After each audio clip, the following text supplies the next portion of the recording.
Hello po. Ano na niya, Mr. Maravillas? Kumusta na yung cabinet reset ni President Bongbong Marcos?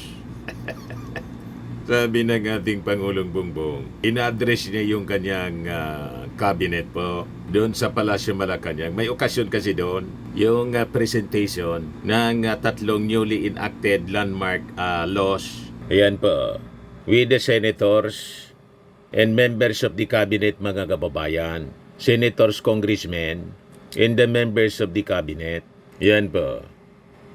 Sabi dito sa report ng Manila Bulletin, look, President Ferdinand Marcos led the presentation of 3 newly enacted landmark laws before key stakeholders, executive agencies at Kalayaan Hall, Malacanang Palace. Kanina lang po. The event highlighted Republic Act number 14145, which creates the Department of Economy, Planning and Development, or DepEd.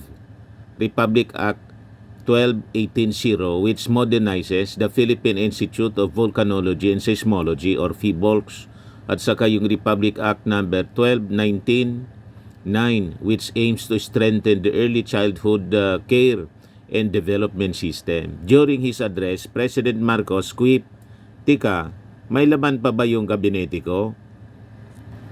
Who am I addressing now?" Pinaresign na niya kasi, mga kababayan, yung members ng lahat. Mamaya ipakita ko sa inyo yung ibigay ko sa inyo kung sino yung mga latest na tender ng kanilang resignation. Kasama na po si PCO, Secretary J. Ruiz. So, biniro ng ating Pangulo, tika niya muna, may members pa ba niya na members ng gabinete ko ngayon? Pinaresign niya kasi lahat, mga kababayan, para palitan ng bago yung mga tamad at mga members ng cabinet na mahina yung performance, may performance evaluation. Ayan po, pakinggan natin yung sinabi ng ating Pangulo. The honorable members of the cabinet. Teka, may laman pa ba yung kabinete ko? Who am I addressing now?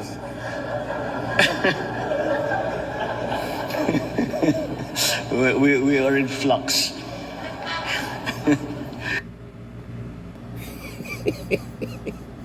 Pinaresign lahat ng ating Pangulo. Kasi after the midterm election, with the poor showing ng alyansa para sa bagong Pilipinas, sabi ng ating Pangulong Bongbong, the people niya have spoken. I heard them. I will act. Yan ang presidente po. Kaya nagustuhan ang ginawang aksyon na to ng ating Pangulong Bongbong Marcos na balasahin po yung gabinete. Ngayon, iba-iba yung reaksyon, mga kababayan, mula sa mga political leaders at mga critics and haters. Siyempre, yung mga critics, haters po, sabi nga po, haters will always hate. Pag hater po, wala magsasabing mabuti yan. Laging masama. Yung mga critics naman, lalo yung mga dilawan at mga DDS, ano pa ba naman yung mga sasabihin niyang mabuti? Wala mang sasabing mabuti. Diba? Tulad nito, si Mark Anthony Lopez. Sabi ni Mark Anthony Lopez, bakit kaya pinag-resign ni Lisa ang lahat? Niniwala pa kayo dito kay Mark Anthony Lopez na nang ipatawag po ng Quadcom, hindi maipaliwanag yung mga argumento niya, mga posisyon, yung pagpapakalat ng fake news. Ito naman po, pinalalabas na si Lisa Marcos ang nag-revamp, hindi man po yung ating Pangulo. Walang kadala-dala, mga kababayan. Hindi man yung trabaho ni Mrs. Lisa Marcos ang mag-revamp. Kasi ang narrative nila, mga kababayan, hindi man po si PBBM ang presidente. Ang presidente daw si Lisa Marcos. Ang nagpapatakbo ng gobyerno si Lisa Marcos, tapos si Martin Romualdez. Yun ang kanilang narrative. Kasi si PBBM weak leader. Sabi nga natin, paano naging weak leader ang isang tulad ni PBBM na yung strong leader nila nakakulong? Yung anak, mga kababayan, patong-patong na kaso, na-impeach pa. Ganyan ba ang Ganyan ba ang weak leader? Yung spiritual advisor mga kababayan, nakakulong si Pacquiao. Paano naging weak leader ang ating Pangulong Bongbong Marcos? Hindi lang kasi masalita. Kasi may kasabihan po tayo, ang masalita kulang sa gawa.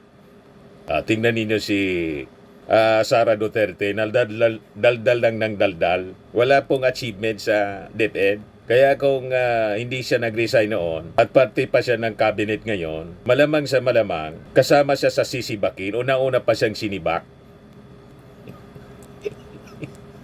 Tulad ng DDS na si Arnel Ignacio, nasibak dahil sa anomalya. Di ba? Ito pa, mga kababayan, isang critic, columnist, si Manny Mugato. Sabi niya dito, it would be an opportunity for Marcos it would be an opportunity for Marcos rather First Lady Lisa to replace people they dislike. Parehas ba ni Mark Lopez, pinalalabas ang nagdidesisyon hindi man yung ating Pangulo para sa cabinet revamp. Lahat ng pagpatakbo ng gobyerno, ang nagdidesisyon si Lisa. It would be an opportunity for Marcos, rather, First Lady Lisa to replace people they dislike. President Bongbong Marcos Jr. has asked his cabinet members to tender courtesy resignation so that he can immediately reorganize a new team for the second half of his 6-year term. The president's action was not a surprise. He wanted to clean up the government and replace non-performing executives who would take the blame for the disastrous performance of the Alianza coalition in the just concluded midterm elections.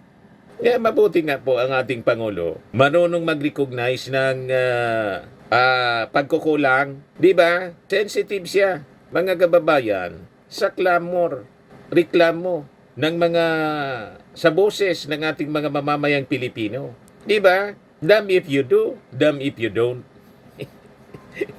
Tapos, sasabihin ninyo, hindi man ang ating Pangulo ang nagdesisyon sa revamp, kundi si Lisa Marcos. O ito pa, isa pa vlogger columnist, si Richard Hidarian, sabi niya rito, about the podcast ng ating Pangulo. Dito nagsimula, in-announce niya. Sabi niya, arguably, the worst podcast episode ever by any major leader. A pure communications disaster. It showed nothing but weakness and confusion. Even desperation. And DDS are smelling blood. He should stick to the prepared speech if ganyan lang. Itong mga taong ito nagmamagaling as if tingin nila sila yung magagaling. Adi mag-apply ka na presidential advisor o kung hindi, ikaw na yung pumalit kay G. Ruiz kasi si G. Ruiz nag-resign na rin.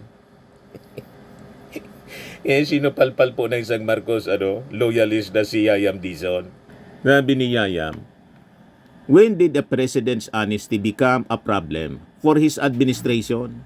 To Professor Richard Hidarian, that podcast may be the worst ever, but to many of us who support the president, it was one of his realist and most sincere moments. Not every leader has the guts to speak honestly, admit our country's challenges, and take full responsibility. No script, no filter. That's not weakness. That's humility in heart. Tama. Di ba? Walang leader. Mga kababayan na tulad ni President Bongbong Marcos, marunong tumanggap ng realidad. Very sincere, very honest, very humble po to accept responsibility, accountability. Isidigong. Kahit si Pinoy noon, mga kababayan, walang ganyan na ugali. Yung dating Pangulong Noynoy Aquino, mga ma-pride, hindi tumatanggap ng pagkakamali, mga kababayan. Naalala ninyo, yung nangyari pong SAF 44 massacre? Never, mga kababayan na si Pinoy, tinanggap niya, inadmit niya yung kanyang pagkukulang. Si Digong, lalo na. You see, So dapat hangaan natin mga kababayan yung ating Pangulong Bongbong Marcos. Tama itong analysis ni Yayam Dizon mga kababayan. Kaya sabi niya tungkol doon sa podcast ng ating Pangulong Bongbong Marcos, if you're looking niya for perfect delivery, maybe this was not it. But if you're looking for a leader who's accountable, self-aware, and genuine, that podcast hit the mark. Sometimes it's in our president's most vulnerable state that people love him even more.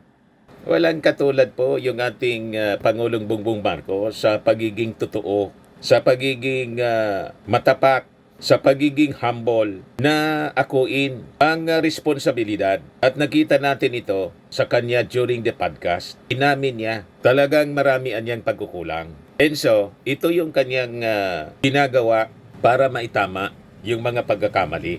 Comes now, the bold reset ng kanyang cabinet, pinag-resign lahat para may freehan siya mga kababayan. Na-retain yung mga nagpiperform at we believe marami dyan mariretain din. Yung mga top performers mga kababayan. Marami din sa mga members ng gabinete niya. Maayos magtrabaho.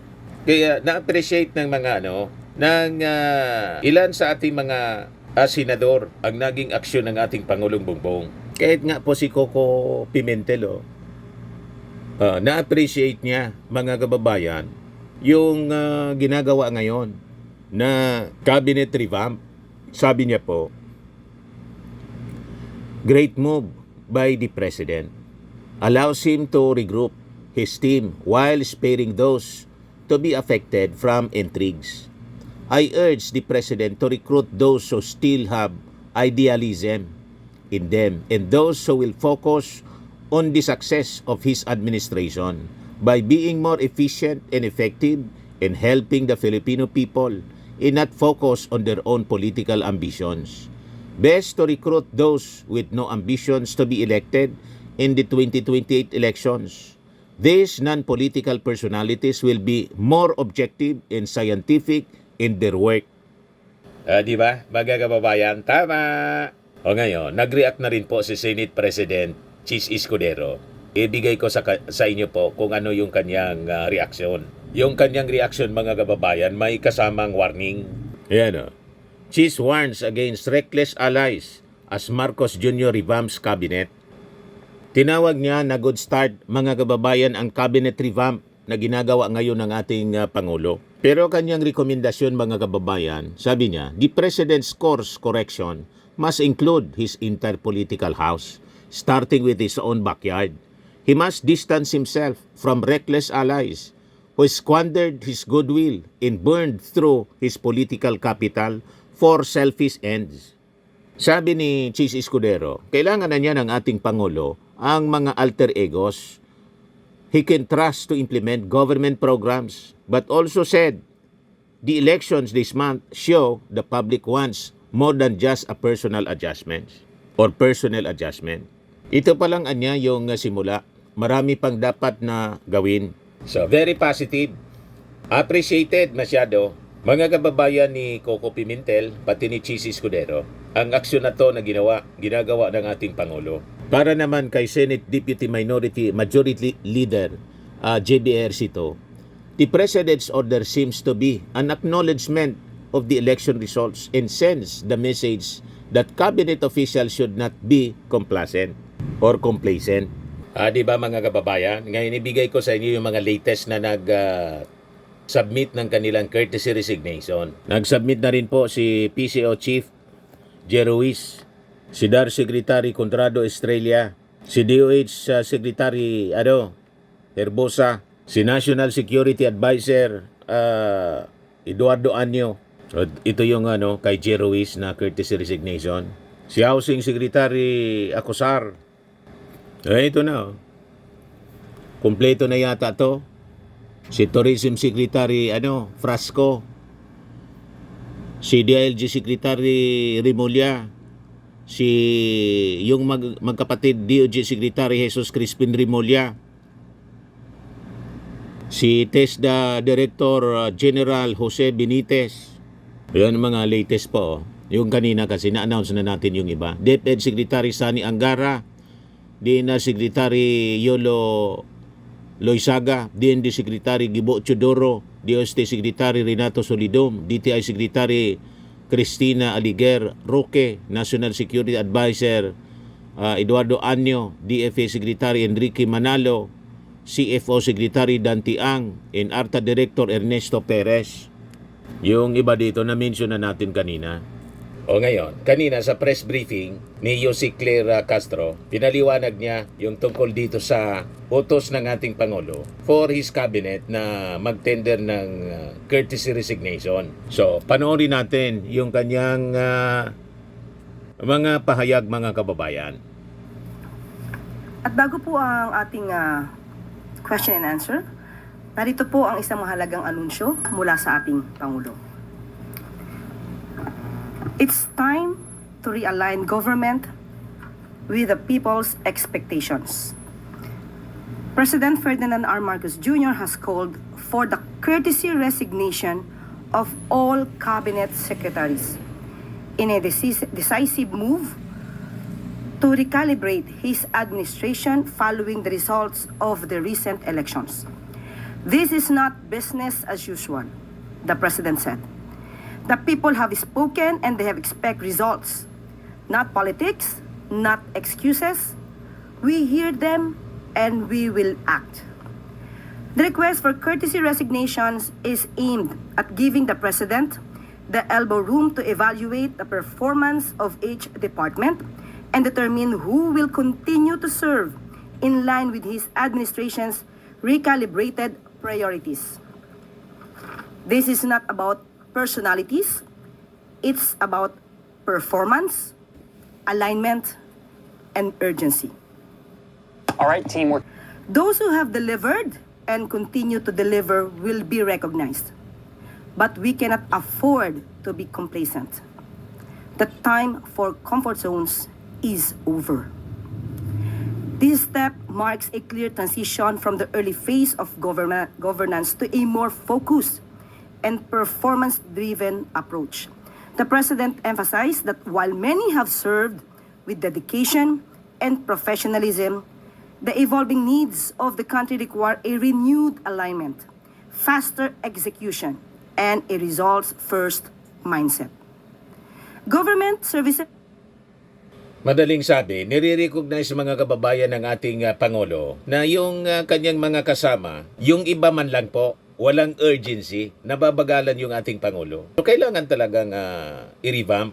Yung kailangang palitan, dapat palitan kasi ang remaining years niya in office, only 3 years po. So, kailangang ma-maximize yung panahon mga kababayan. Maraming dapat pang gawin. Pero yung mga nagawa na ng ating Pangulo, kung titingnan po ninyo, nasurpass na yung naging achievement ng previous administrations po, lalo na po ni Digong. Sa war on drugs nga po, 14 billion lang yung nakumpiska ni Digong in the first 3 years ng kanyang pamumuno. Pero yung ating Pangulo po, 43 billion. Triple sa nakumpiska na mga droga mga kababayan. Pero yung ating Pangulo, ilang maingay tulad ni Digong po, araw-araw, war on drugs yung sinasabi.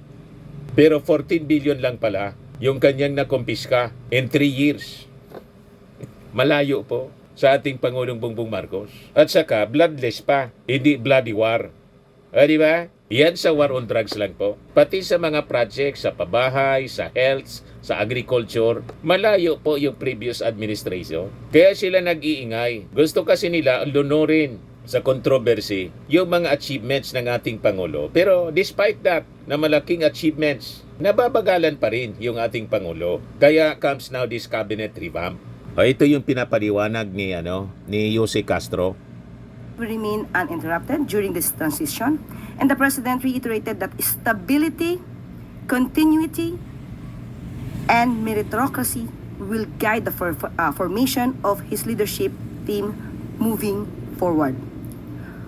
With this bold reset, the Marcos administration signals a new phase, sharper, faster, and fully focused on the people's most pressing needs. So, hindi na po siguro natin ikakagulat ang pagtawag po ng courtesy resignation ng Pangulo. sa kanyang mga cabinet secretaries, heads of agencies with cabinet rank, other heads of agencies, and presidential advisors and assistants. Handa na po tayong tumugon sa inyong mga katanungan. First question, Crisel Insigne, IBC 13. Hello po, Yusek. How this courtesy call will affect the Courtesy ongoing, resignation, projects hindi and courtesy programs of the call. administration po? Paliwanag din po ang sinabi ng Pangulo, hindi po maaapektuhan kung ano man po ang pending at existing projects habang ito ay may transition. At tuloy-tuloy lamang po ang pagtatrabaho ng mga cabinet secretaries at ng mga tao sa gobyerno.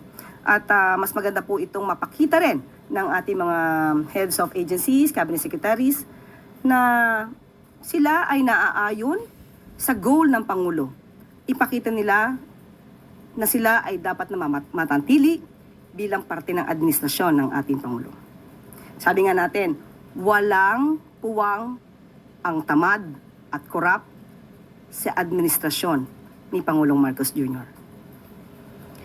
Ace Romero, Philippine Star. Kaya yung latest po, nilinaw agad ni Jose Castro yung pagtanggal, pagsibak, corruption yun po sa OWA administrator, si Arnel Ignacio po. Walang puwang po ang korap. Ito yung sinabi ng ating Pangulo sa kanyang podcast na I think kanya kailangan din ng bagsik.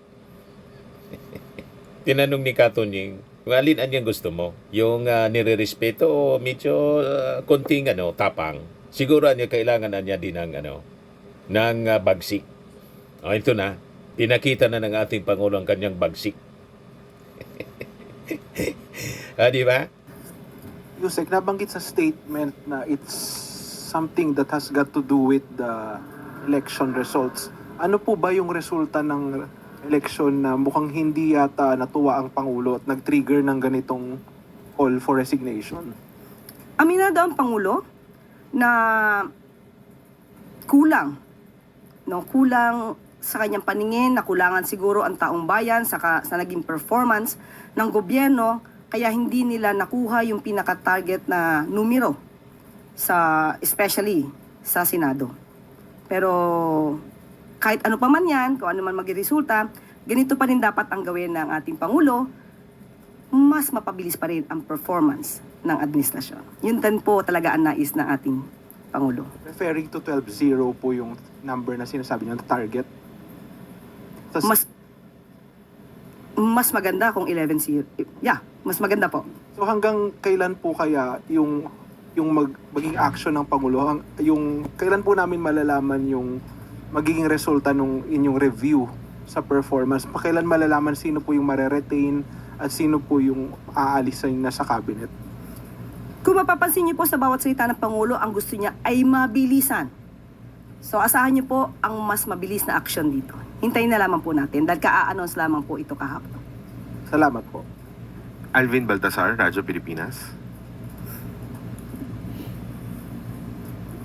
Yusek, I believe doon sa part ng courtesy resignation na iniutos ng Pangulo, i-reviewin yung kanilang performance. Ang tanong ko, Yusek, sino-sino yung bubuo doon sa review committee? Ano yung composition nila? Sino-sino sila? Ibibigay na lang po namin ang detalye patungkol dito at ibabato namin ang katanungan na yan sa Office of the Executive Secretary. Yusek, follow-up na lang. Doon sa mga nagbigay ng resignation, hindi namin nakita yung Office of the Solicitor General. Just to... kahit mayroon please enlighten us. Kasama ba ang Office of the Solicitor General sa miyembro ng gabinete ng administrasyon? Opo, kasama po ang Office of the Solicitor General na kailangan mag-submit ng courtesy resignation. Next question, Jean Mangalus, philstar.com. Good morning. What are the metrics? We know that we want fast action from these cabinet secretaries, but some of their agencies are for long-term action. So, ano yung metrics na tinitingnan ng Pangulo? Unang-una kung gaano nga ba kabilis ang kanilang performance at kung may issue ba tungkol sa korupsyon. Importante po yan. So hindi lamang performance to, titignan din po nila kung nagkakaroon ba ng issue tungkol sa anomalya sa kanilang pag-handle ng kanilang agency. There are reports that this shakeup is targeted towards specific secretaries. How true is this? We have no update on that. If there is really a target secretary regarding this request for courtesy resignation, there's none as of the moment. Tristan Nodalo, Newswatch. Hello po, Yusek. Good morning. Ma'am, ito po bang desisyon ng Pangulo is also one way of showing na, di ba yung nabanggit niya sa podcast niya, he wants to be respected, pero nasabi niya baka mas gusto niyang feared ang next na approach niya. And then si Senator-elect Ping Lacson sabi kailangan ng Pangulo ng bastonero sa government para talagang may matakot. But ito po ba ipagpapakita ng Pangulo na hindi niya kailangan ng bastonero because siya kaya niya pong mag-act ng sarili niya or mag-decide? Bilang presidente, hindi po talaga dapat sinasabi na kailangan ng bastonero. Mismong presidente mismo ang bastonero. At yan po ay aasahan natin. Ngayon po na nagsalita ang Pangulo na kinakailangan po ng mas mabilis at malinis na administrasyon, mapapakita po yan ng Pangulo. Di po niya kailangan bastonero. Siya na mismo po ang bastonero. Siguro na lang po baka sa ibang kritiko ng Pangulo gamitin tong mass resignation or courtesy resignation ng cabinet secretaries. Yung timing po nung decision na to, why is it, ito yung nakita ng Pangulo na best timing to do a revamp of his cabinet secretaries? Tandaan po natin, nung una pa lamang po ako na-appoint as a press officer, nabanggit na po natin yan kung may kinakailangang mga revamp. Sabi ko wala pa pong update pero talagang yan po ang ginagawa ng Pangulo, makita at ma-monitor ang trabaho ng kanyang mga heads of agencies at mga departments. So hindi lamang po ito ngayon. Talaga pong nire-review. Tandaan po natin, marami na natatanggal bago pa nagkaroon ng eleksyon. Bago pa nangyari ang eleksyon. So siguro mas naramdaman lang naman Pangulo itong naging eleksyon na mas kailangan pa ng mas mabilis ang pagtatrabaho ang administrasyon para sa taong bayan. Maricela Lili, TV5.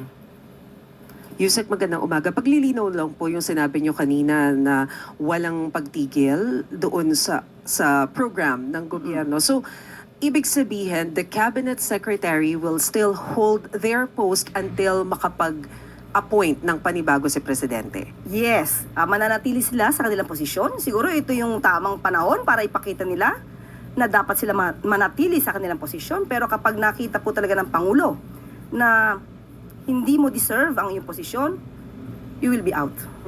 Pero Yusek, how frustrated is the President for him to lead into this direction, asking all the cabinet to submit their courtesy resignation, and how big a factor is his most recent approval ratings?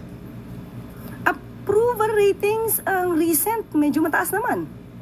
So nakita naman natin na mataas pa rin ang tiwala ng taong bayan sa Pangulo. At hindi naman po kasi maganda rin sa parte ng Pangulo na isahin niya ang bawat sekretary, alamin kung ano ba ang performance mo, kaya dapat lahatan po ito.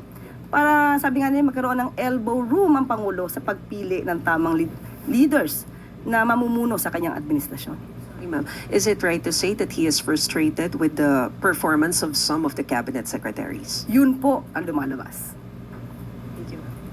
Follow-up question, Eden Santos, Net25. Okay. Yusek, good morning po.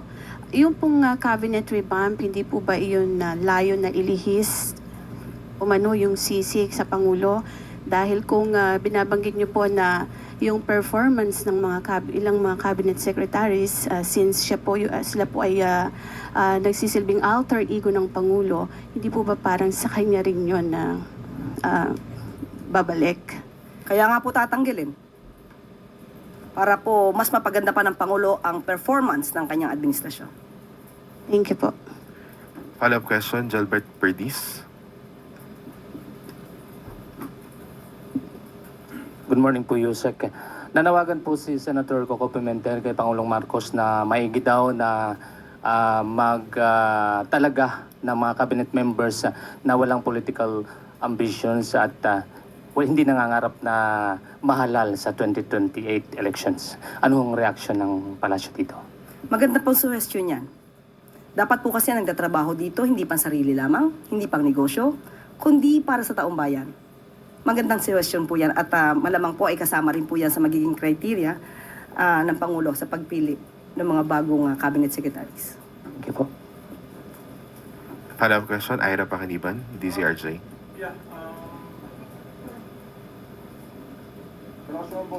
Oo nga. I can hear you. No, I was just going to ask Yusek, no.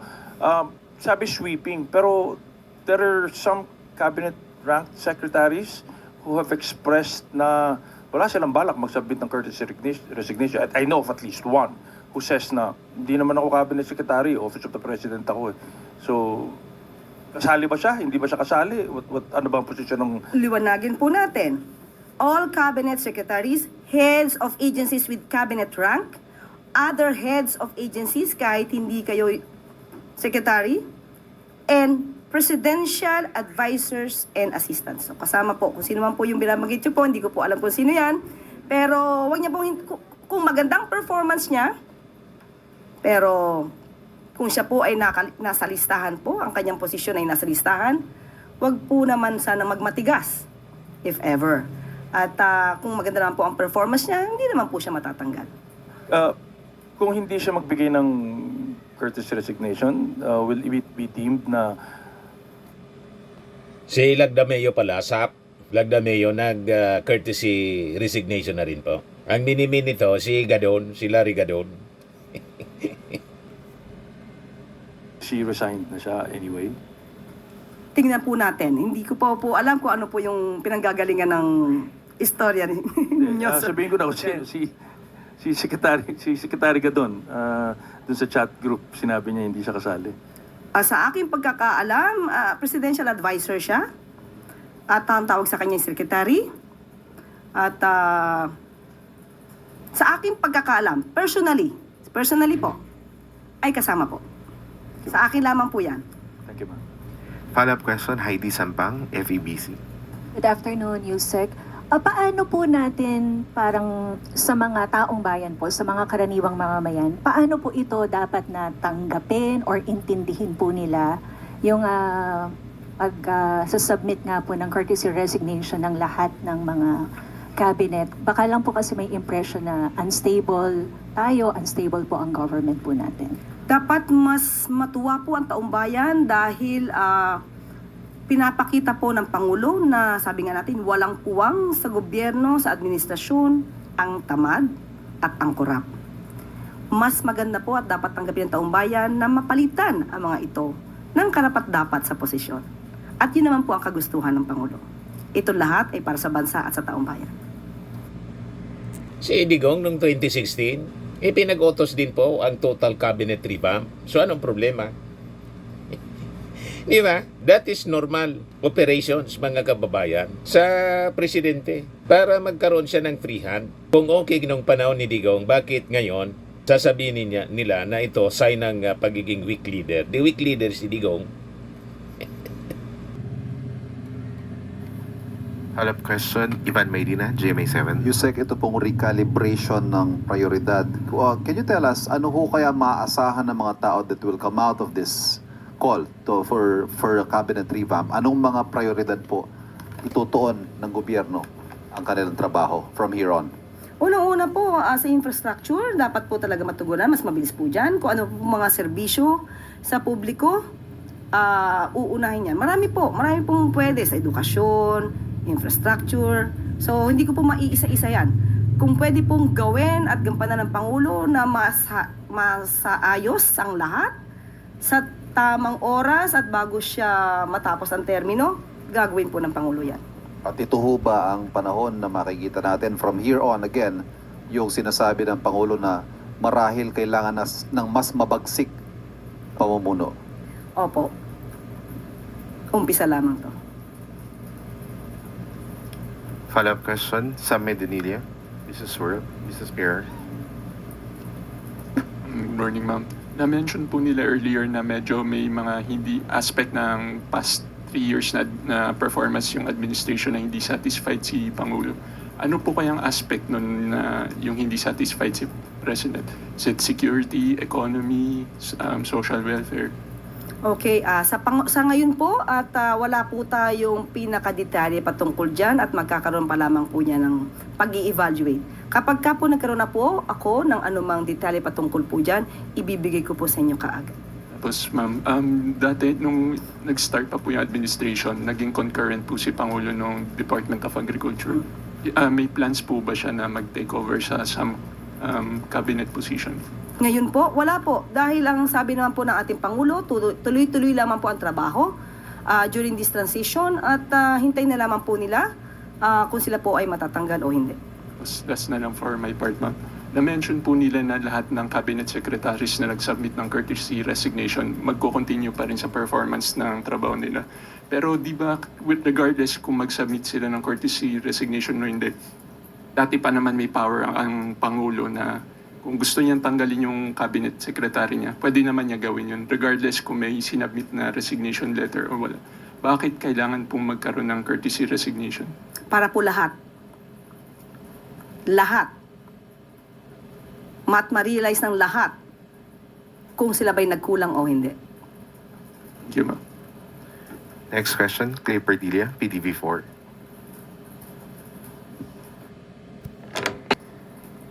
Morning, Secretary. Other topic po. Can the Palace clarify? Yun na mga kababayan. At itong ating programa mga kababayan, atid sa inyo nitong ating mga sponsors. Firmax Firming and Lifting Cream. Pinapay po sa mga pulses in affected area. Mainam po ito sa mga pains at paninigas ng mga kaso-kasuan. Ito sa mukha naman yung application, anti-aging, Automax po siya. Ito ay Glow 60 mga kababayan. Whitening po siya. Made in South Korea. Ito naman po, Ningxia Red Mix Fruit Drink. Gawa po siya sa goji berry. May anti-cancer properties po siya. At sa mga nagana po ng malinis and spacious fitness gym, pumunta lang po kayo sa aming Colossal Fitness Gym. May Grab car rental din po kami. At bills payment po sa aming office. At saka sa mga mahilig po sa mga imported bags, manood po kayo sa live selling ni Madam Aileen Rosales sa kanyang Aileen Closet po. Pati mga shoes, ito yung kanya po. Ito yung kanyang page. Kita ninyo, napakagandang mga online selling po siya. Si Madam Aileen Rosales. At cellphone number niya po, 773-798-7816.